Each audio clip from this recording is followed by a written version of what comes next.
Assalamualaikum warahmatullahi wabarakatuh. Hai semuanya, kembali lagi bersama saya Dea Puspitasari. Di sini saya akan menjelaskan materi tentang perkembangan kurikulum 2013, kurikulum darurat, dan kurikulum paradigma baru. Perkembangan kurikulum 2013 merupakan suatu proses yang kompleks dan melibatkan berbagai komponen yang saling berkaitan.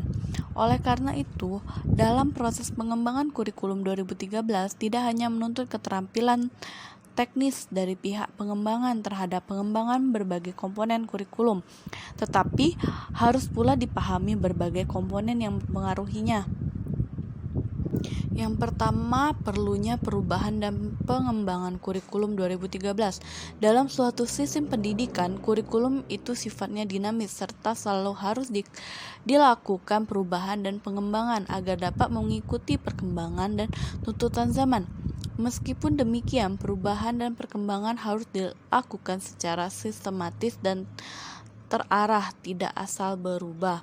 Yang kedua adalah tujuan kurikulum 2013. Perkembangan kurikulum 2013 tidak akan menghasilkan insan yang produktif, kreatif, inovatif, efektif melalui penguatan sikap, keterampilan, dan pengetahuan yang integrasi. Konsep kurikulum darurat. Yang pertama, kurikulum darurat disusun dan dilaksanakan hanya pada masa darurat COVID-19. Yang kedua, penyusunan kurikulum darurat dilakukan dengan cara memodifikasikan dan melakukan inovasi pada struktur kurikulum. Yang ketiga, pada masa darurat COVID-19, seluruh peserta didik tetap mendapatkan layanan pendidikan dan pembelajaran dari rumah. Yang keempat, kurikulum darurat hanya diterapkan pada masa darurat COVID-19 dan dilakukan apabila madrasah maupun memenuhi persyaratan protokol kesehatan yang diterapkan pemerintah. Perkembangan kurikulum paradigma baru. Menerapkan kurikulum paradigma baru sebagai penyempurnaan dari K13. Kurikulum paradigma baru ini akan diperlukan secara terbatas pada seluruh sekolah penggerak yang ada di Indonesia. Implementasi kurikulum paradigma baru pada sekolah penggerak ini berdasarkan keputusan Menteri Pendidikan, Kebudayaan, Riset, dan Teknologi. Perbedaan kurikulum 2013. Standar kompetensi lulusan ditentukan terlebih dahulu melalui Permendikbud nomor 54 tahun 2013. Setelah itu baru ditentukan standar isi yang membentuk kerangka dasar kurikulum. Yang kedua, ada aspek kompetensi lulusan, ada keseimbangan soft class dan first class yang meliputi aspek kompetensi sikap, keterampilan, dan pengetahuan. Yang ketiga, ada di jenjang SD, tematik terpadu untuk kelas 1 sampai kelas 6. Yang keempat, ada jumlah jam pembelajaran per minggu lebih banyak dan jumlahnya mata pelajaran lebih sedikit dibandingkan KTSP.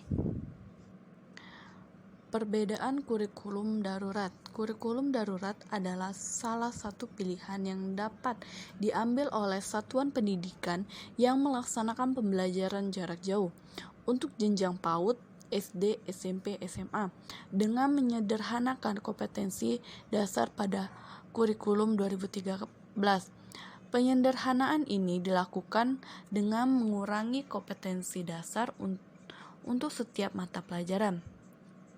Dampak yang diharapkan dari perencanaan kurikulum darurat ada 3, yaitu tersedianya referensi kurikulum sederhana untuk guru.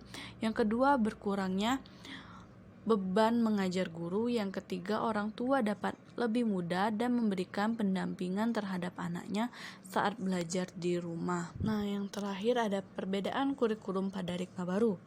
Kurikulum pada Rikma baru adalah kurikulum yang menyempurnakan pendidikan saat ini dengan lebih meningkatkan mutu, proses, dan hasil belajar peserta didik dengan bermuara pada pencapaian 6 dimensi profil belajar Pancasila, yakni berdamai, bertakwa kepada Tuhan Yang Maha Esa, berakhlak mulia, berhinekaan global, bergotong royong, beranal kritis, mandiri, dan kreatif. Kurikulum pada Rikma baru juga menetapkan jam belajar yang berbeda dengan kurikulum sebelumnya.